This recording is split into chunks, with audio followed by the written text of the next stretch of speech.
Herkese merhabalar, lezzet sisteme hoş geldiniz. Bugün mutfağımdan şeftali konservesi yapıyorum. Yazın şeftali mevsiminde bolca yapıyorum, kışın da afiyetle tüketiyoruz.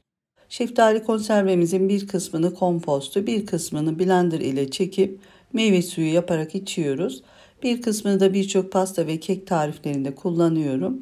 Kesinlikle sizlerin de yapmanızı öneriyorum. Açıklama kısmında malzeme ölçüsünü de yazıyorum bakmak isteyenler için. Sizleri de fazla bekletmeden şeftali konservemizin yapımına geçiyorum. Konservemize önce kavanoz ve kapakları steril olması için kaynatmakla başlıyorum. Ben yarım litrelik 600 cc olan kavanozdan 6 tane kullandım. Kavanozlarımı ve kapaklarımı 5 dakika kaynatıyorum ya da 5 dakika kaynar suda bekletiyorum. Sonra temiz bez üzerine alıp kurumaya bırakıyorum.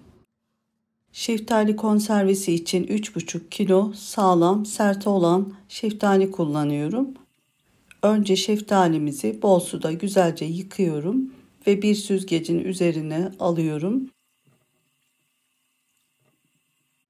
Sonra yıkamış olduğum şeftalimizin hepsinin kabuklarını bir bıçak yardımıyla kabuklarını kolayca soydum.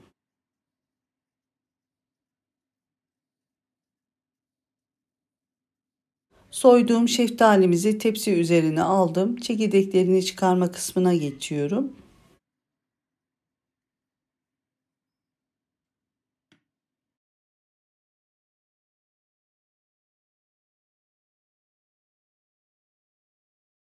Bıçakla şeftalimizi ortadan ikiye kesiyorum. Arasını açıp ortasındaki çekirdeği kolayca çıkarıyorum.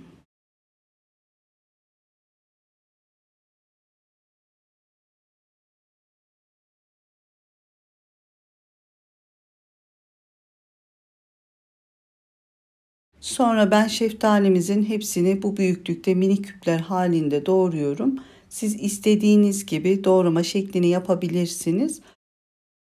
Arzuya göre yarısını kompostu, yarısını da pastalar için kullanacağınız şekilde de dilimleyebilirsiniz.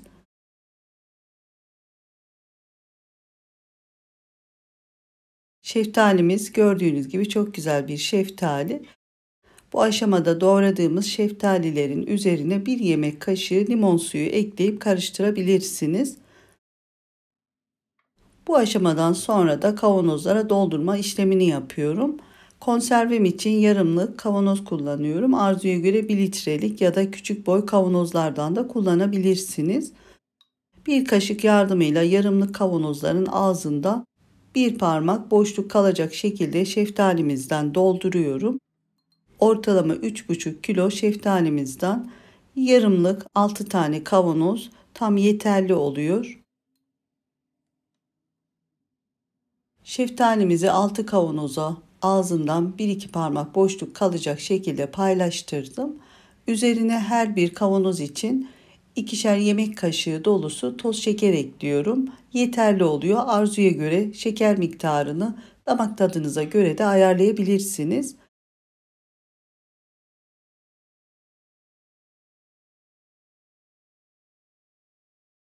Sonra şeftalilerin üzerini geçecek şekilde kavanozların ağzına kadar kaynamış içme suyu ekliyorum. Kullandığımız suyun soğuk ya da sıcak olması önemli değil. Önemli olan aldığımız içme suyundan kullanıyor olmamız. Daha sonra kavanozların kenarlarından bir bıçakla bu şekilde havasını alıyorum.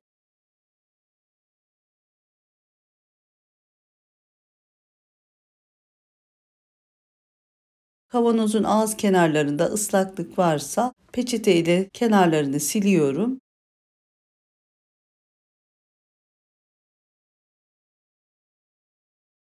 Kaynatmış olduğum sıfır kapakları da kurulayıp kavanozların ağzını 2 geri bir ileri yöntemle sıkıca kapatıyorum.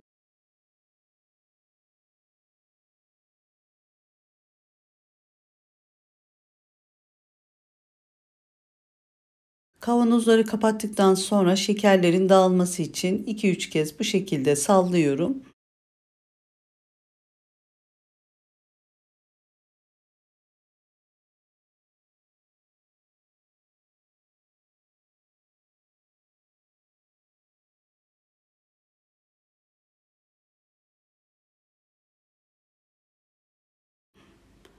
Hazırladığım konservelerimi kaynatma aşamasına geçiyorum. Ben kaynatmak için 2 tane geniş ve derin tencere kullanıyorum. Tencerenin içerisine kavanozlarım, kapakları yukarı birbirine değmeyecek şekilde yerleştiriyorum. Kaynarken çarpmasın ya da kavanozların altına ve aralarına mutfak bezi yerleştirip bu sayede olası çarpmayı önlemiş olursunuz. Tencerenin içerisine su dolduruyorum. Su miktarı kavanozun kapaklardan 2-3 parmak altında kalacak şekilde dolduruyorum. Ardından 2 tencereyi ocağın üzerine alıyorum. Orta ateşte kaynamaya bırakıyorum. Kaynamaya başlayınca ortalama 20 dakika kaynatıyorum.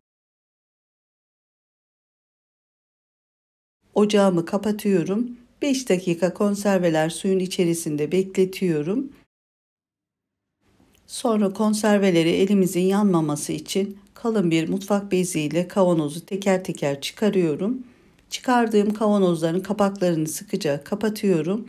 Sıcak suyun etkisiyle kapaklarda gevşeme olduğu için mutlaka iyice sıkılayıp bez üzerine ters çeviriyorum.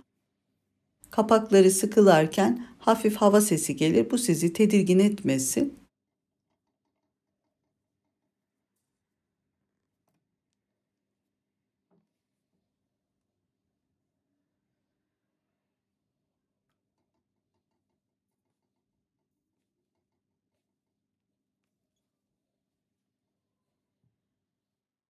Konservelerin güzel bir şekilde vakumlanması için üzerini kalın bir bezle bu şekilde örtüyorum. Bir gece bu şekilde soğumaya bırakıyorum.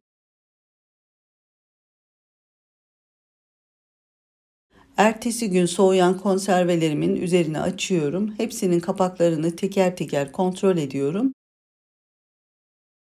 Kavanoz kapakları içe çökük veya düz ise kapak kenarlarında sızıntı yoksa konservelerimiz vakumlanmış demektir.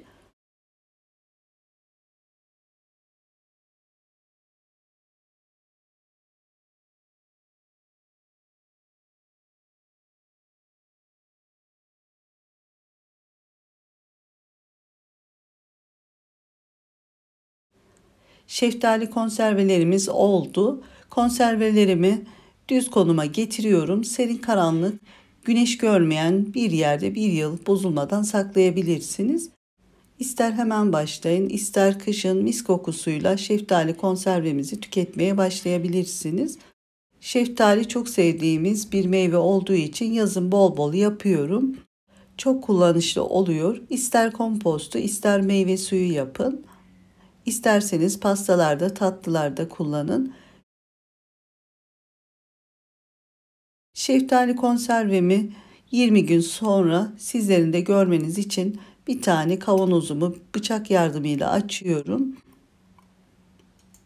Mis gibi şeftali kokusu geliyor. Şeftalimizi sert kullandığımız için ezilme yok. Rengi de muhteşem olmuş.